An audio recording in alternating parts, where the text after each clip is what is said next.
My name is Alexis. I'm 34 years old, and I used to think loyalty meant something. The email came at 2:47 p.m. on a Friday. Alexis, please come to HR immediately. I remember the exact time because I checked my phone twice, like reading it again would change what it said. My stomach had already started its free fall before I even stood up. In corporate America, emails like that don't mean good news. The office was quiet. Most people were already mentally gone, thinking about weekend plans, happy hours, escape. I walked past their desks toward the glass-walled hallway where HR lived.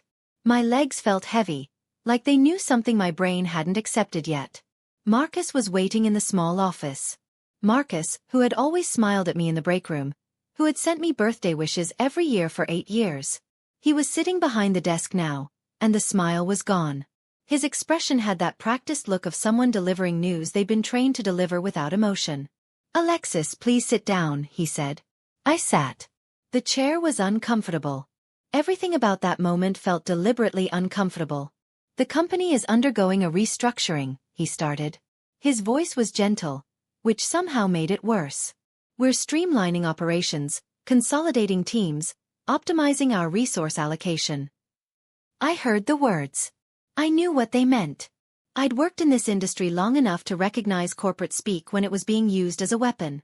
"Your position has been identified as non-essential to our future operations." Non-essential. The word landed in my chest like a stone in water. I walked out of that office like I was floating. My badge still worked to get back to my desk, but everything else had changed. I could feel eyes on me. Not obvious staring, but that careful pretending not to look that happens when someone walks past a tragedy. The girl at the front desk, Jordan, turned her head away when our eyes might have met. News travels faster in offices than it does on the internet. I grabbed my personal items. A framed photo of my parents, a plant someone had given me years ago, my favorite coffee mug. Not much. I'd never personalized my space much. I'd always believed that one day I'd be moving up to a bigger office with windows. I'd thought there would be time to settle in permanently. The security guard, old Tom, who always asked about my weekend, handed me an envelope. "You're supposed to give me your badge," he said quietly. I'd noticed my access badge hadn't opened the garage door on my way out. They'd already revoked it. Before the meeting. Before they'd officially told me I was expendable. While I was still sitting at my desk thinking I was essential, my digital access had already been erased. That's when I understood. This wasn't a negotiation. This wasn't a conversation. This was a removal. I handed Tom my badge.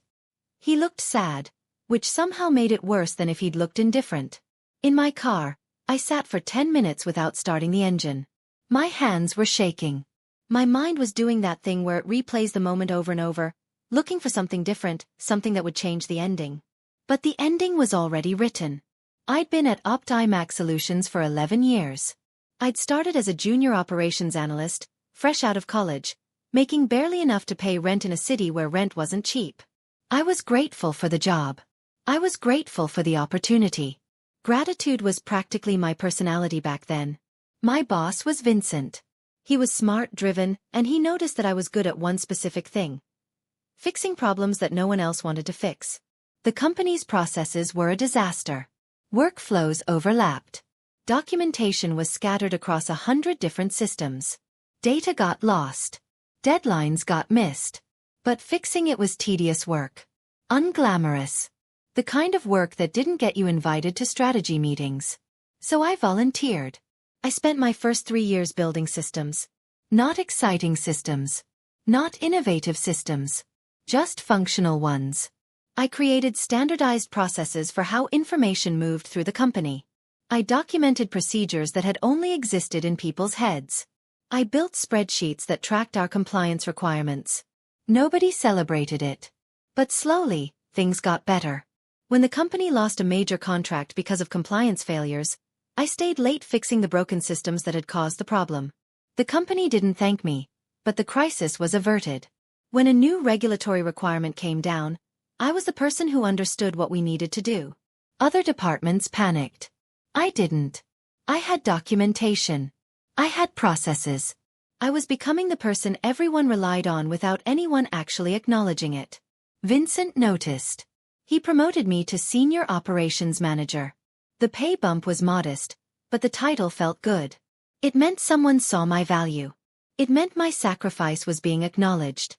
I believed that. I really did. The following Monday, I met with a lawyer. Her name was Victoria, and she came highly recommended by a friend.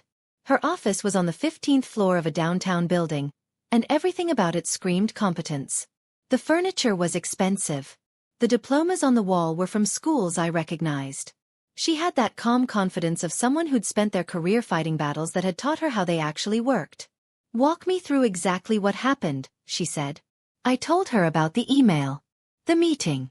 The word, non-essential. The envelope they'd handed me with the termination papers. She took notes.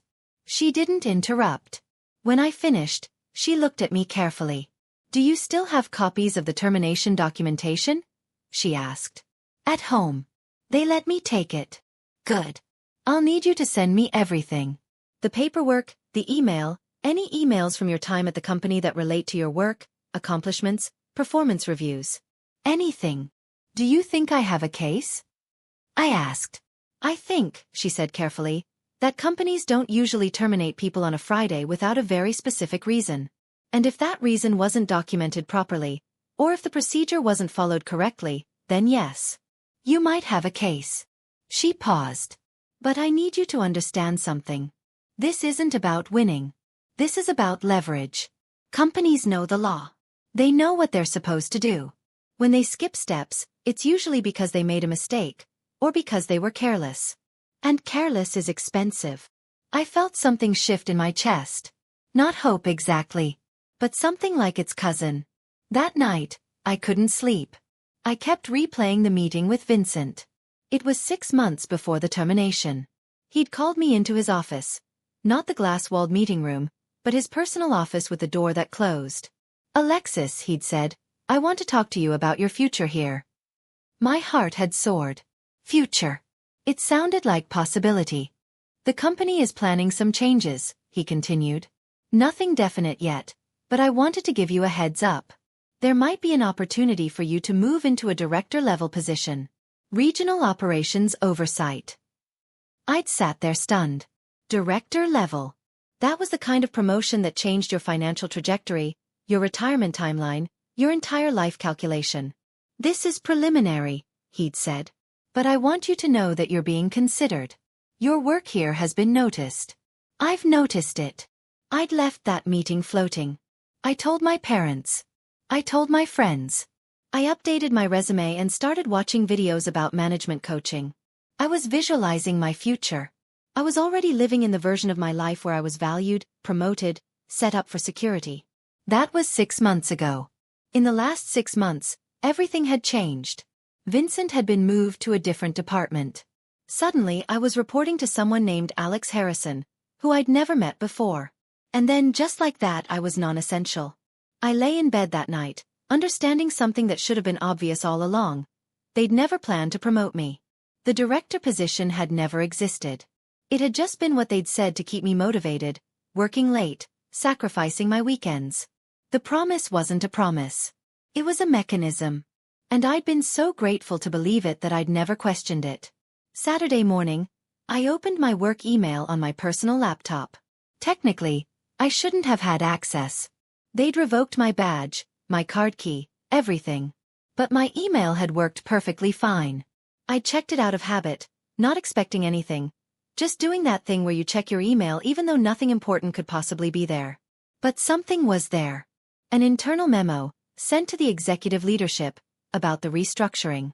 It had my name in it. Alexis Wilson's position has been optimized out of the organizational structure due to the consolidation of operational functions under a unified management system. That was accurate, I supposed. But then I kept reading. Her role's responsibilities have been distributed among existing team members, reducing operational overhead and improving decision-making efficiency. I stopped reading. My responsibilities had been distributed. That meant someone else was doing my job. That meant the company still needed the work done. They just didn't want to pay me to do it. I kept scrolling. There was more. This restructuring improves our quarterly margins while maintaining operational continuity. There it was. That was the real reason. Not that I was non-essential, but that keeping me was expensive, and firing me made the numbers look better in the short term. I read the memo 3 times. Then I forwarded it to Victoria with a one-line email. They're admitting they distributed my work to other employees. She responded at 7 a.m. on Sunday morning. Keep that. We'll need it. I spent the weekend doing something that the company probably never expected me to do. I started organizing. I'd kept personal copies of everything I'd created, per company policy. When employees leave, they're supposed to document what they've done. So I'd saved copies. Not everything. I'd been careful not to violate any policies, but the key documents. My process maps. My procedure guides. The compliance framework I'd built. I opened a secure folder on my personal laptop and began compiling. As I did, I started remembering things. Details I'd forgotten about. Times I'd been passed over. Times my work had been credited to someone else. There was the time I'd fixed the compliance reporting system 3 days before an audit. The report went out under Anthony's name, another manager in my department. Anthony had presented it to the board as his work. I hadn't said anything. I'd been raised to let others take credit if it meant avoiding conflict. There was the quarterly review where I was told I was doing well but needed to develop more leadership visibility. The feedback felt like a backhanded compliment. I was being told that my invisible excellence wasn't enough. I needed to self-promote. But I'd always believed that good work spoke for itself. It didn't. It never did. I kept organizing, and the more I organized, the more I realized I had documentation of everything I'd done. I had proof of my value. And I had proof that the company had continued to need my work even as they were terminating me. That night, I emailed Victoria again. I have records of all my work. Systems I built. Processes I documented. Is that useful? She replied. It's very useful. The call came on Monday morning at 9 a.m. It was from Devon, someone I'd worked with in the finance department. We'd never been close, but he was one of the few people at the company who'd actually seemed to recognize that I existed and did real work. Alexis, I shouldn't be calling you, he said immediately. I could get in trouble for this. Then why are you calling? I asked. Because what they're doing is wrong. And I was there when they decided to do it. He was quiet for a moment, gathering courage. There was a meeting. Last month. Before they decided on the restructuring. I was in it because I'd been asked to look at the budget projections. Alex Harrison, your old boss. He wanted to know what would happen to the numbers if they eliminated certain positions. My throat got tight. He specifically asked about your position. He said, if we remove Wilson, what does that do to our quarterly earnings? And when the finance team showed him, when we showed him that eliminating your salary would increase the appearance of profitability by just over 8%, he smiled like he'd been given a gift.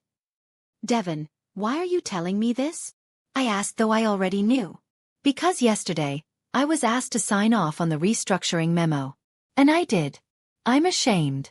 But then I found out what the restructuring actually meant. That your work is being distributed to people who are already at capacity. That's not optimization. That's just cruelty dressed up in business language. After we hung up, I sat very still. They had made a decision based on quarterly earnings. Not based on necessity. Not based on my actual performance. Just based on the fact that removing me would make the financial results look better to investors. I was disposable. My value was measurable. And it was less than the 3 months of salary they'd save. I started looking at the governance handbook. Every company has one, usually buried in the onboarding materials that no one reads. I'd kept mine because I kept everything. 83 pages of rules about how the company was supposed to operate. I was specifically looking for one thing. The procedure for terminating positions. I found it on page 47. Any position classified as operationally essential may not be eliminated without prior approval from the board of directors.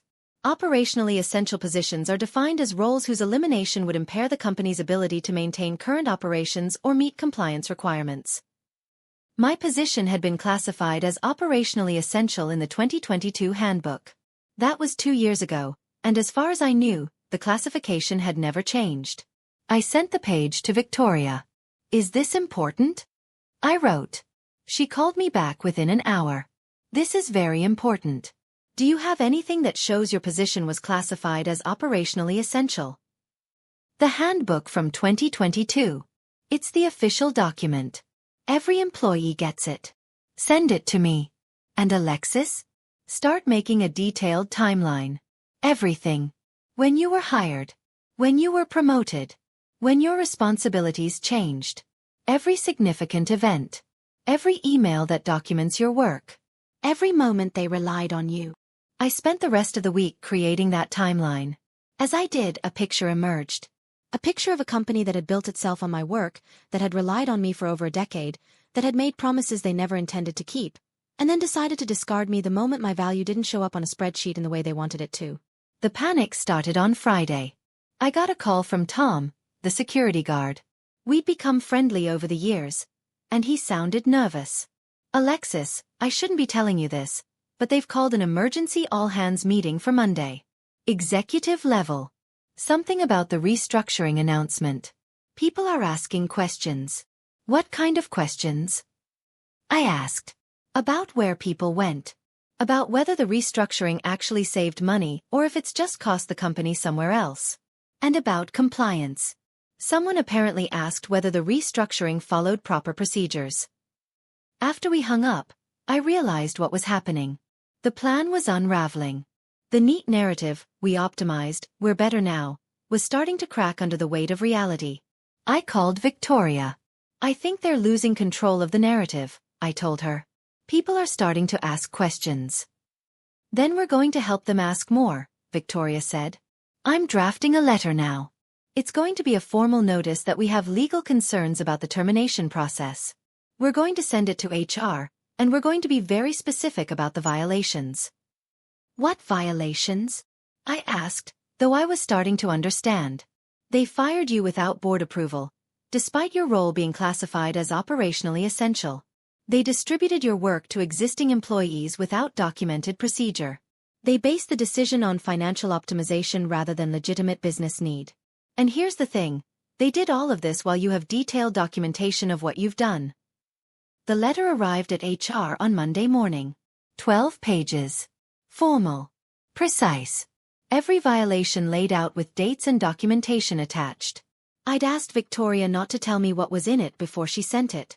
I didn't want to know. I didn't want to be tempted to soften it or second-guess it. I just wanted it sent. She'd sent it. Within an hour, my phone rang. It was Marcus from HR. Alexis, I don't know what you're doing, but you need to stop, he said. His voice was different now. Not gentle. Frightened. I'm not doing anything, I said. My lawyer is handling things. Your lawyer is making accusations of governance violations. Do you understand what that means? That implicates. Implicates what? I asked. He didn't answer. Implicates the board? I continued. Because that's what happens when a company violates its own procedures. The board becomes liable. There was silence on the other end of the line. We need to talk, Marcus finally said. Maybe we can work something out. Everything goes through my lawyer now, I said and hung up. By that afternoon, everything had changed. Victoria called me with a status update. The company just contacted me. They want to settle. Settle what? I asked even though I knew. The illegal termination. They've had their counsel review your case, and apparently, your lawyer found some very uncomfortable violations. They want to discuss options. What kind of options? That's what we're going to negotiate, Victoria said. But Alexis, I want you to understand something. You have leverage now. Real leverage. They know they violated their own procedures. They know they can't explain the decision publicly without admitting it was purely financial. And they know that if this goes to litigation, it's going to be expensive and embarrassing. I felt something shift inside me. Something that had been twisted and small was starting to uncurl. I don't want to go back to that company, I said. I don't think you do, Victoria agreed. But we're going to use that as leverage to get you something better than just your job back. The negotiation took 3 weeks. 3 weeks of back-and-forth emails between Victoria and the company's legal team. 3 weeks of the company offering things I hadn't asked for and refusing to offer the one thing I actually wanted: acknowledgement. They offered reinstatement. I refused. They offered a severance package. I asked for more. They offered a non-disclosure agreement. I had Victoria cross it out. She's not signing anything that prevents her from talking about what happened, Victoria told them. Full transparency or no deal. On the final day, Victoria called me with the settlement. They're offering 6 months of salary as severance. A formal letter of apology from the CEO acknowledging the termination violated company procedures. And they're committing to a full internal audit of their governance compliance. In writing. And I don't have to go back? I asked. You don't have to go back, Victoria confirmed. The public statement came the following Monday. The company issued a press release. It was careful language, the kind that lawyers had probably sweated over. OptIMac Solutions is committed to transparent and ethical business practices. A recent internal review identified procedural gaps in our restructuring process. We have taken steps to ensure that all future organizational changes will be conducted in full compliance with our governance framework. That was the public version. In the internal memo to all employees, which I'd asked Victoria to request be made available to me, they were slightly more direct. The separation of Alexis Wilson from the company did not follow proper procedures. We regret this error and have made changes to ensure it does not happen again. Ms. Wilson made significant contributions to our operations, and we acknowledge her expertise was central to our continued success. 11 years of work. Summarized in that one sentence, Ms. Wilson made significant contributions to our operations. But it was acknowledgement. After being told I was non-essential, I was now being told I was essential. The company had admitted it. I didn't follow what happened at OptIMac Solutions very closely after that. Victoria sent me occasional updates. There was an investigation. There were some policy changes. Alex Harrison, my former boss, was placed on administrative leave pending review. I didn't celebrate that. By then, I'd moved past celebrating anything about the company. Instead, I did something different. I took the severance money and I stopped. I stopped working immediately. I'd been working constantly for 11 years, through evenings, through weekends, through personal emergencies. I'd sacrificed so much for a company that had never valued me the way I'd valued them. So I stopped. For 2 months I did nothing. I slept. I read books I'd bought years ago and never had time to open. I went to the gym. I saw friends I'd forgotten I had. I took a vacation to a place I'd been wanting to go since college. And then, one day I started building something. Not another job. Not at first. I started a blog.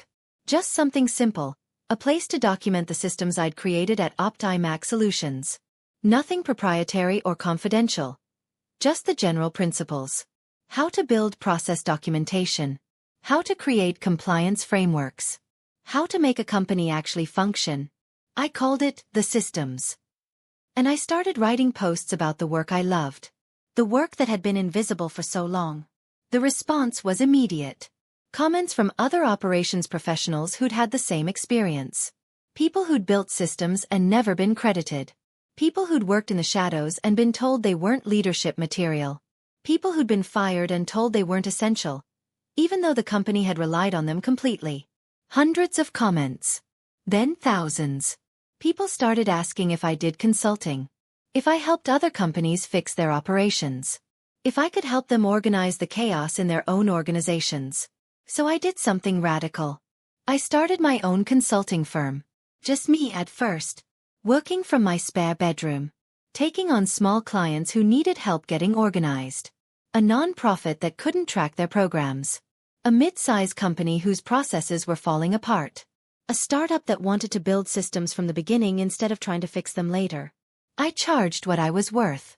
Not what I'd been paid before, which was far less than what I'd generated in value. What I was actually worth.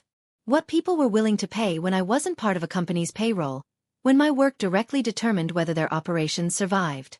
The money was shocking at first. Clients paid me in months what I'd been paid in years. But more than the money, something else shifted. I wasn't invisible anymore. I wasn't trying to prove my value to people who'd already decided I didn't matter. I was working for people who'd explicitly hired me because I was essential. It was the exact opposite of what I'd experienced at OptiMax Solutions. 6 months after I started the firm, I got an email I didn't expect. It was from Anthony, the manager who'd presented my compliance work as his own. He was leaving OptiMax Solutions. The entire operational structure, he wrote, had collapsed after I left. Multiple projects were behind. Compliance issues were emerging. And no one there understood the systems I'd built. I've always felt guilty, he wrote, about the presentation I gave to the board. About not giving you credit. I don't expect forgiveness. But I wanted you to know. You were right about everything. Your systems worked. And without you, nothing works. I read it twice. Then I deleted it. Not because I was angry. But because I was past it. That guilt, that acknowledgement, it didn't matter to me anymore. What mattered was that I'd moved on. I wasn't waiting for people at that company to understand my value. I'd already moved into a world where my value was obvious. A year after I was fired, Victoria called me with news. The company was facing a regulatory audit. Apparently, the governance violations I'd been fired for had been part of a larger pattern. There had been other procedural violations. Other decisions made without proper oversight. They're going to be fined, Victoria told me. 7 figures. And they're implementing a complete governance overhaul. The board is essentially restructuring itself. How does that affect me? I asked. It doesn't. I just wanted you to know. Sometimes the universe takes care of things for you. But that wasn't why I was telling this story. I wasn't telling it for vindication or to say, I told you so. I was telling it for something else entirely. I was telling it because I know that someone reading this is where I was. Someone is sitting at their desk, feeling invisible, thinking that loyalty means something. Someone is working late, thinking that sacrifice will eventually be recognized. Someone is being told they're not essential, and they're starting to believe it. I want you to know something. It's not true. You are not non-essential. Your value is not determined by how much money you generate for your company in a given quarter. Your worth is not something they get to decide. I spent 11 years at OptiMax Solutions learning that lesson the hard way. I spent 11 years being grateful for the opportunity to work, grateful that I had a job, grateful that someone had chosen to employ me. And I was grateful right up until the moment I wasn't. The hardest part wasn't being fired. It was realizing that I'd been willing to accept being undervalued. I'd been so grateful for the opportunity that I'd stopped asking for what I deserved. I'd skipped my best friend's wedding. I'd postponed my own life. I'd watched other people get credit for my work. And I'd told myself it was fine. I'd told myself I was building something. That one day it would be recognized. One day never came. It was only when I stopped asking for recognition and started demanding it that anything changed. That's the real story, I think. Not that I won against the company. But that I stopped trying to win by their rules. I stopped waiting for them to see my value. I started working for people who already did. 2 years after I left OptiMax Solutions, I was working with 15 clients. My firm had grown in ways I couldn't have predicted. I'd hired 2 consultants to help me.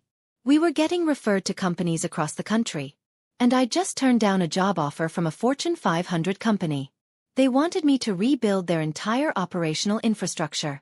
It was a prestigious role. Big salary. Benefits package. Everything that would have sounded incredible to me 3 years ago. But I turned it down. Because I'd learned something fundamental. Working for yourself, even if it's riskier, even if the income is less stable, is worth infinitely more than working for someone else's vision of what your value should be. I started getting interviewed by business publications. They wanted to know about my experience at OptiMax Solutions. About being fired and starting my own firm. About the settlement. I told them the truth, carefully, without violating any actual confidentiality. I told them about invisible work. About the way that companies often rely most on the people they value least. About how the people doing the real work are often the ones being told they're not essential. And I told them what I'd learned. Your value is not determined by how grateful you are. It's determined by what you actually do. And if the people around you can't recognize that, then you need to find people who can. The vindication I thought I wanted, the moment when everyone at OptiMax Solutions would understand that I mattered, that never came in the way I expected. But something better came instead. Something that mattered more. I learned that I didn't need them to validate me. I learned that my value existed independent of their acknowledgement. I learned that the most important moment of my career wasn't when they finally admitted I was essential. It was when I decided that I didn't need them to admit it. I wrote a book. Not because I was trying to be famous or tell my story for validation, but because I had knowledge that could help people. Knowledge about building systems. About creating order from chaos. About understanding how organizations actually function beneath the surface. The book was called Essential: The Systems That Make Companies Work. And in the dedication, I wrote, for everyone who's been told they're non-essential, you are not. The work you do matters. And you deserve to work somewhere that recognizes it. 3 years after I left OptiMax Solutions, I got word that the company was struggling. Not catastrophically, but struggling. The operational infrastructure I'd built was aging, and no one there had the knowledge to maintain it properly. They were trying to bring in new consultants to fix things that I could have fixed in a week. I heard through the grapevine that Marcus from HR had reached out to Victoria, asking if there was any way I'd consider consulting for them. Not as an employee. As a contractor.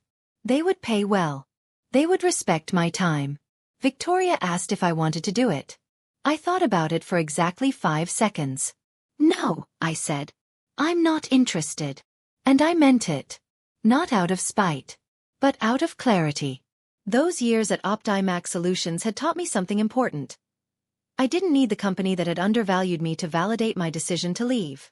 My firm expanded into 3 cities. We brought on more consultants. We started training other operations professionals in the systems building approach that I'd developed. And the ironic thing was, we started getting calls from OptiMax Solutions competitors. From companies that were doing what OptiMax had done, building themselves on invisible work, relying on people they didn't acknowledge, and then wondering why their operations were fragile. We helped them understand that the fragility wasn't the operations. It was the culture. It was the decision to treat essential people like they weren't. 5 years after I left OptiMax Solutions, I was offered a position on the board of directors for a non-profit. Not because of my years at OptiMax Solutions, but because of what I'd built after. Because I'd learned to ask for what I was worth. Because I'd learned that visibility matters, and if you're not going to be visible at your current job, you need to make yourself visible somewhere else. Because I'd learned that the most successful thing you can do in your career is to stop waiting for someone else to recognize your value and start building a life where that value is obvious to everyone around you. I sometimes think about what I would tell my younger self. The version of Alexis who was so grateful to have a job that she didn't question why she was working late every night. I would tell her, gratitude is not the same as fairness. I would tell her, being reliable is not the same as being essential. I would tell her, accepting less than your worth is not a sacrifice. It's a choice. And it's a choice you can change. I would tell her that one day, someone was going to walk into an HR office and hear the word non-essential. And that moment would be the beginning of the rest of her life. Not because it was the end of something, but because it was the beginning of understanding her own value. The last thing I want to say is this. I'm not telling you to burn bridges or rage against your company or dream of revenge. I'm not telling you that my path is your path. But I'm telling you, if you're feeling invisible at work, if you're being told you're non-essential, if you're sacrificing more than you should and getting recognized less than you deserve, that's not your failure. That's the system's failure. And you get to decide whether you stay in that system or whether you build something different. I chose to build something different. And it changed everything. My name is Alexis Wilson. I was told I was non-essential on a Friday. By Monday, I was no longer negotiating my value with people who didn't understand it. And that, more than any settlement or apology or company admission, changed my life. That's the story. That's what I learned.